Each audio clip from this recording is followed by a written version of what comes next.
Stand and Deliver is less than 24 hours away, but will our predictions stand up?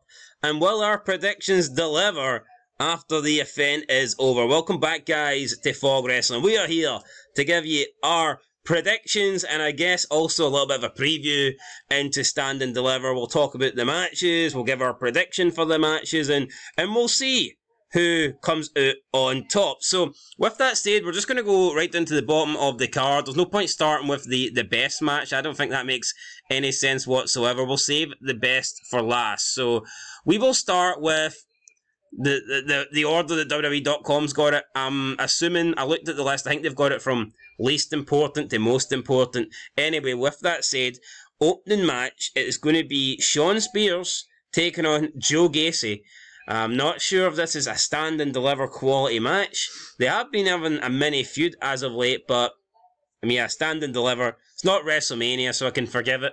Yeah, Shawn Spears, Ty Dillinger, Kevin Owens made a reference to him on SmackDown. Well, I just wish he wasn't even in NXT. What's the point of bringing this guy in? I'll tell you why, because he's Cody Rhodes' pal via AEW. Only reason the guy's hired. Fucking jobber. And Joe Gacy's a fat fucking mess. Right, yeah, well, who's your prediction? I mean, it's going to be Shawn Spears. If Joe Gacy wins, you've seriously got to question why this guy was brought in. To put people over, maybe? What, on NXT? Why not? No, it's not going to happen that way. Established wrestler, a guy that's had experience. No, I'm sorry, he's losing. Joe Gacy's losing this match to Shawn Spears. Well, I'm actually going to go with Joe Gacy to win. Shocker, innit? We're disagreeing here. We're disagreeing. Well, there you go. Boom. Let's move into the next match. We have 6-woman tag team match. It is, I already know who that person is, I'm going to have to look at the name. It's Thea Hale, Kalani Jordan and Fallon Henley versus Jacy Jayne, Kiana James and Izzy Dame. Yeah, Izzy Dame, completely new name for me, no idea who that is. I mean, it's this is pretty much a 50-50 guess, I think. Is this a pre-show match? No, it'll probably be on the actual show, but...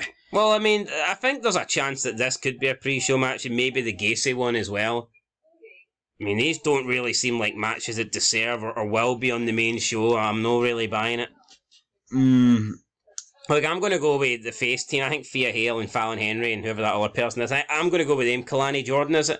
I think they're going to be victorious. Yeah, I think Thea Hale needs a win. Thea. 3-0. So we're going to go... 1-2, Thea. Right, well, are we predicting the same here? Or? That's just how I agreed with you. Alrighty, right, let's move on to... Next match, it's Axiom and Nathan Fraser taking on the NXT Tag Team Champions Bron Breakker and Baron Corbin. Not quite sure why Bron Breakker has been putting through this shit. Why is he even here? Why is he in a match taking on this absolute goofball Axiom? I don't get it. Is this what the tag team division in NXT is? If that is the case, then you'd be better off just getting rid of the belts. This is nothing short of a war crime what they're doing to Bron Breakker, man. Call them up to SmackDown, but have him on NXT in this throwaway garbage. No, this is atrocious. This is what this is. I do not grasp this. I mean, you could argue this is better than what they're doing to Grayson Waller, and obviously it is, but is that the alternative these days? It's like, oh, well, we don't have nothing for you on the main roster, so it's either job you out, or just send you back to NXT. That's pathetic. I would refuse to be in a tag team. I think tag teams kill wrestlers, man.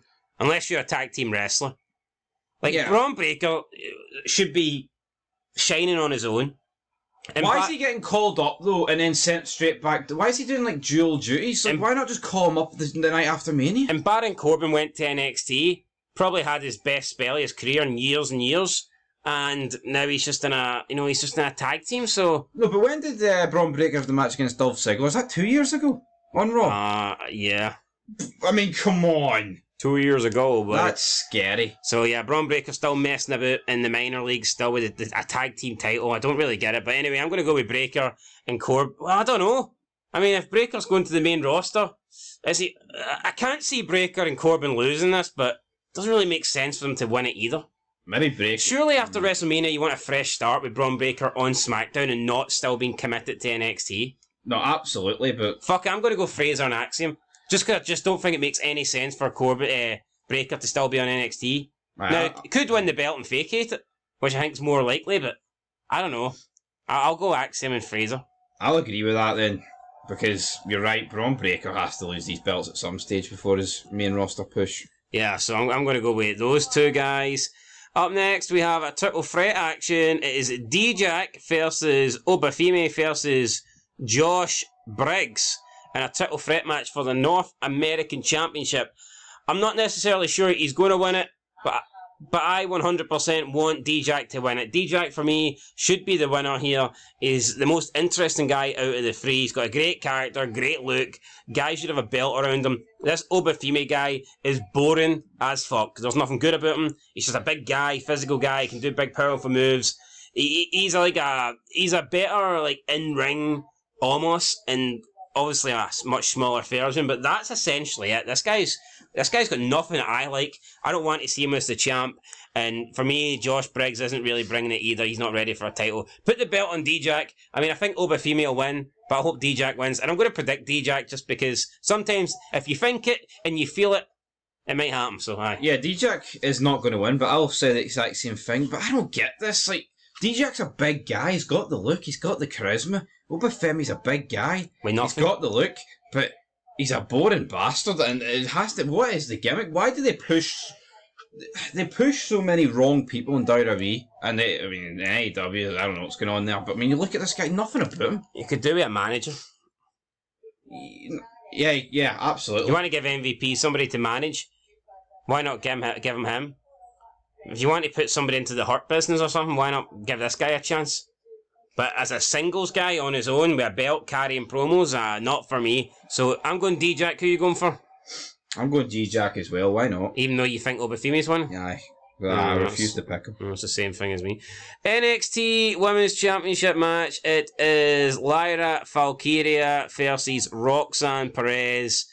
Bit of a strange one. I mean, yeah, no, I want Roxanne Perez to win. I'm not a massive fan. I think she lacks a lot. I mean, she's a good wrestler.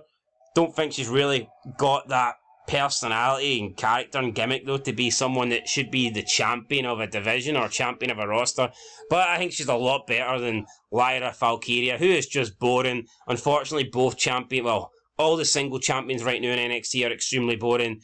Obafemi, Lyra Valkyria, and Eli Dragunov. I mean, they all have nothing. I mean, they might be decent wrestlers, but who cares about that at the end of the day? Yeah, it's no wonder that NXT's ratings are down the drain here, but... Well, actually, if you look at the ratings, I mean, they do seem to have plummeted ever since the champions changed hand, ever since Carmelo Hayes lost the belt, and ever since they put the belt on Lyra Valkyria. Am I saying that Carmelo Hayes and, like, Tiffany Stratton before her were great champs and that they were bringing in... I'm not saying that, but people just don't seem to want to watch the other two, and I agree with it. I don't want to watch them. Oh, I agree too, and I think Dragunov being the male guy as champ is the biggest factor here. I'm not going to pretend that Lyra Valkyrie here's doing a fantastic job, but at the same time, I think the male champion, you look at Trick Williams, you look at Carmelo Hayes, doesn't necessarily warrant the world title feud, but Jesus Christ, how much better would it be if that was your world title feud? I mean, probably the only defence that I've got for Lyra Valkyria is, like, I don't think there's any really standout women on NXT. Yep. I think Tiffany Stratton was, but then obviously they gave her a short reign and called her up.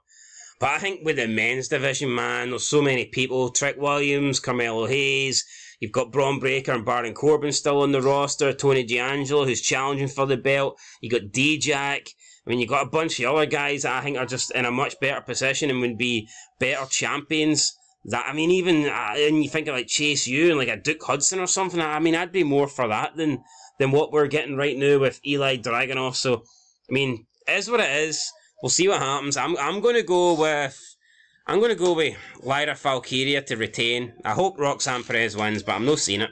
Yeah, I'm going to go with Lyra Valkyria to retain as well. Just a long ass title reign that I think's going to go on again. Because Triple H seems to, Shawn Michaels seems to enjoy his buddies Triple H's long title reigns.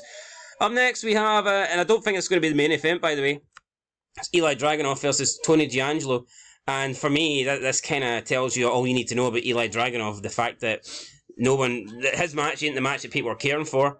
It doesn't look like it's going to main event. And he's got the belt. So he must feel like an absolute dipshit right now. It's not worked, right? But WWE, they just don't seem to... See if something doesn't work, it's not like they change it. No, they're relentlessly sticking with their champions. And I think Tony D'Angelo should win.